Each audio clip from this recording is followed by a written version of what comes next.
PJ news కి స్వాగతం. వార్తలు చదువుతున్నది మీ సాయి కృష్ణ. పారిశుద్ధ్య, మున్సిపల్ ఇంజనీరింగ్ కార్మికుల సమస్యలు వెంటనే పరిష్కరించాలని కోరుతూ 9వ రోజు పిడుగురాళ్ల పట్టణంలో సమ్మె శిబిరం వద్ద నుంచి bank centre, cinema hall centre, Gangamma గుడి, ఐలాండ్ సెంటర్, జానపాడు రోడ్డులో అర్ధనగ్న ప్రదర్శనతో భారీ ర్యాలీ నిర్వహించారు. ఈ సందర్భంగా సిఐటియు మండల కార్యదర్శి తెలకపల్లి శ్రీనివాసరావు మాట్లాడుతూ రాష్ట్ర ప్రభుత్వం పారిశుద్ధ్య కార్మికులను రోడ్డు మీదకి నెట్టిందని, వారి సమస్యలు పరిష్కరించడానికి ప్రభుత్వం ఏ మాత్రం స్పందించడం లేదని ఆయన విమర్శించారు. పారిశుద్ధ్య కార్మికుల యొక్క సమ్మె గత 9 రోజులుగా రాష్ట్ర వ్యాప్తంగా జరుగుతూ ఉంది. కార్మికుల యొక్క సమస్యలు పరిష్కరించడానికి ప్రభుత్వం ఏమాత్రం కూడా ముందుకు రానటువంటి పరిస్థితి. ఇంజనీరింగ్ కార్మికులకు గత 7 సంవత్సరాలుగా ఒక్క పైసా కూడా పెంచినటువంటి పరిస్థితి. వారి యొక్క జీతం ఎంత అంటే 13,040 రూపాయలు మాత్రమే ఉన్నవి.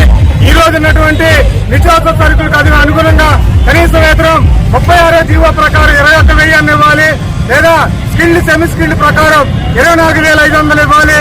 అదేవిధంగా పారిశుద్ధ్య కార్మికులకు అందరూ కూడా కనీస వేతనం 26,000 కనుక ఇవ్వకపోతే ఈ సమ్మెను కొనసాగిస్తామని చెప్పి ఈ సందర్భంగా ప్రభుత్వాన్ని హెచ్చరిస్తా ఉన్నాం. మేము 2 రోజుల ముందే సమ్మెకి వెళ్తున్నామని చెప్పి లెటర్ ఇవ్వడం అనేది జరిగింది. అయినా ప్రభుత్వం ఏమాత్రం కూడా స్పందించలేదు.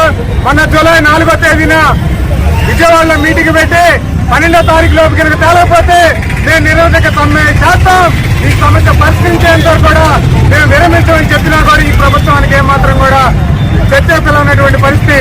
12వ తేదీ హడావుడిగా మున్సిపల్ శాఖ మంత్రి నారాయణ గారు మాట్లాడుతూ సీఎం గారు సానుకూలంగా ఉన్నారు, మీ సమస్యలు పరిష్కరిస్తారని చెప్పారు. సానుకూలంగా ఉన్నారు, ఓకే. ఎంత పెంచుతారు, ఎప్పటిలోపు పెంచుతారు అనే దానికి ఏమీ లేకుండా దొడ్లు బరిని కట్టేసి కొమ్ములు లెక్కేసినటువంటి విధంగా రాష్ట్ర వ్యాప్తంగా మేనమేసాలు లెక్క పెడుతుంది తప్ప కార్మికుల యొక్క డిమాండ్ పరిష్కారం చేయడానికి ఏమాత్రం కూడా లేదు. అందువల్ల ప్రభుత్వం వెంటనే పారిశుద్ధ్య కార్మికులకు కనీస వేతనం 26,000 ఇవ్వాలి. ఇంజనీరింగ్ కార్మికులకు జీవో నెంబర్ 36 ప్రకారం 21,000 లేదా 24,500 ఇవ్వాలి. స్కిల్ ప్రకారం ఇవ్వాలి. ఏదైతే గత ప్రభుత్వ హయాంలో సమ్మెకాలపు ఒప్పందాలు చేసుకుందో ఆ సమ్మెకాలపు ఒప్పందాలు కనుక అమలు చేయకపోతే ఈ సమ్మెను కొనసాగిస్తాం. అందువలన ఈ సమ్మెను భవిష్యత్తులో ఉధృతం చేస్తామని చెప్పి కోరుకుంటూ